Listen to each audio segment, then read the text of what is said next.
Chaque jour, Charles et Carole vous présentent la leçon de l'école du sabbat.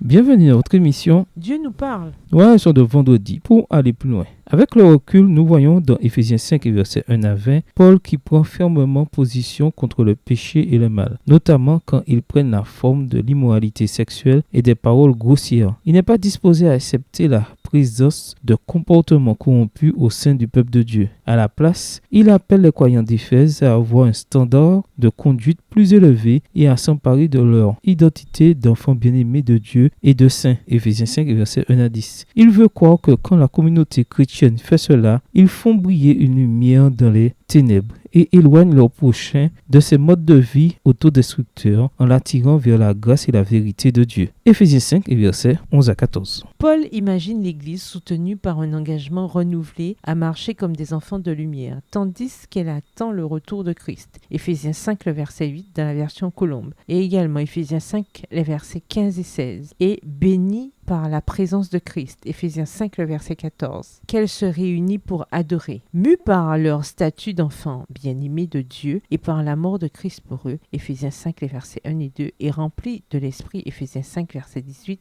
l'adoration partagée des croyants est marquée par l'énergie et la joie, tandis qu'ils chantent des louanges d'action de grâce à leur Seigneur Jésus-Christ et à Dieu le Père. Les mains fermement agrippées aux réalités célestes, ils célèbrent leur espérance pour l'avenir, espérance enracinée dans le récit de ce que Dieu a fait encore et accomplira à travers Jésus-Christ leur Seigneur. Éphésiens 5, les versets 18 à 20. Compris de cette manière, le passage devient bien plus qu'une liste d'ordres aléatoires sur la vie chrétienne. Il devient un appel prophétique concernant l'identité, l'engagement, la communauté et l'adoration des chrétiens dans les derniers jours. Une invitation poignante à profiter des affaires en or dans les jours précédant le retour de Jésus. Éphésiens 5, verset 16. À méditer, confronté aujourd'hui à une culture virale qui prêche ses valeurs 24 heures sur 24, 7 jours sur 7, 365 jours par an, à travers toute une gamme de médias plus cinglants les uns que les autres, comment les croyants peuvent-ils adopter les standards élevés de Paul? Quelle stratégie les croyants peuvent-ils employer aujourd'hui pour discerner ce qui plaît au Seigneur? Éphésiens 5, verset 10, verset semeur. Et comprendre quelle est la volonté du Seigneur. Éphésiens 5, verset 17. D'aucuns prétendent que quand Paul interdit les paroles sexuellement immorales parmi les croyants, Éphésiens 5, les versets 3 et 4, cela signifie que nous ne devons pas parler des questions des conduites ou d'abus sexuels. Pourquoi cette conclusion est-elle inexacte? En quoi notre société contemporaine reflète-t-elle des pratiques païennes similaires à celles que Paul évoquait à son époque?